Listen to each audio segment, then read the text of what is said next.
আসসালামু আলাইকুম। আজকে ফুলকপির মিক্সড একটা ভর্তা রেসিপি শেয়ার করব। আর এটা যে কতটা মজা, এটা না খেলে আসলে কেউ বুঝতেই পারবেন না।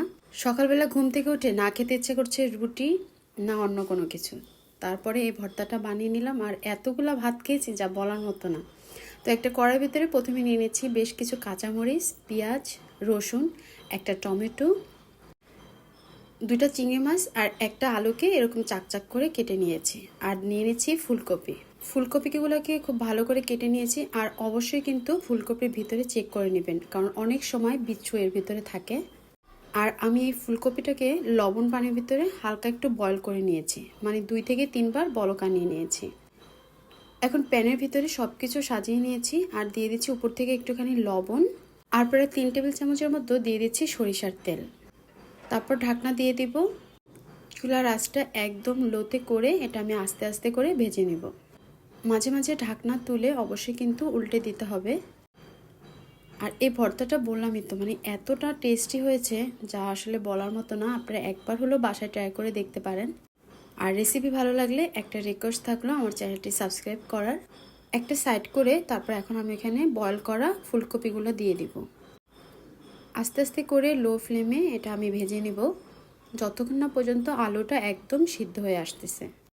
খুন্তির সাহায্যে চাপ দিয়ে যখন দেখবেন যে আলুটা সিদ্ধ হয়ে গেছে তখনই কিন্তু এটা নামিয়ে নিতে হবে।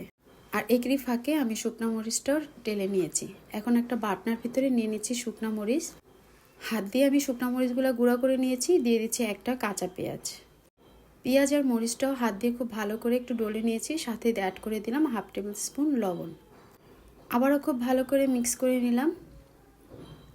তারপর এখন দিয়ে দিচ্ছি আমার ভেজে রাখা সবজিগুলো। তবে ফুলকপিটা নেওয়ার পরে আমি এখানে চিংড়ি মাছটা নিয়ে আগে বাটনা দিয়ে চিংড়ি মাছটা পিষে নিয়েছি। আপনারা চাইলে কিন্তু এটা শিলপাটাও করতে পারেন, আবার হাত দিয়েও করে নিতে পারেন। তারপর সব কিছু একত্রে করে বাটনার ভিতরে আমি এটা পিষে নিলাম। আর টমেটোর উপরে যে খোসাটা সেটা কিন্তু অবশ্যই ফেলে দিতে হবে। তারপরে বাটনা দিয়ে সব কিছু একদম মিক্স করে নিলাম। এই ভর্তাটা কিন্তু অনেক বেশি টেস্টি হয়। যেমন গরম ভাতের সাথে মজা, ঠিক তেমনি রাতের বেঁচে যাওয়া ভাতের সাথেও কিন্তু বেশ দারুণ লাগে। আমি এখানে এতগুলো মরিচ ব্যবহার করার পর আমার কাছে মনে হচ্ছে একদমই ঝাল লাগেনি। পরে আমি আরও একটা শুকনো মরিচ এর সাথে অ্যাড করে দিলাম। আসলে ভর্তা মানে একটু ঝাল ঝাল কিছু, যেটা খেলে মুখে অন্য রকমের একটা রুচি আর ফিলিংস তৈরি হয়। আর যদি কখনো কোনো কিছু খেতে ইচ্ছে না করে তাহলে এরকম একটা ভর্তা বানিয়ে নেবেন, দেখবেন অসাধারণ লাগবে। এখন দিয়ে দিচ্ছি সরিষার তেল 1 টেবিল চামচ।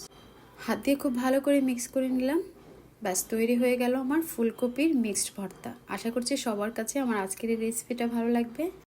আর বাসায় বানিয়ে খেয়ে প্লিজ কমেন্ট সেকশনে জানাবেন কেমন লেগেছে আপনাদের কাছে। তা আজ এ পর্যন্তই। আল্লাহ হাফেজ।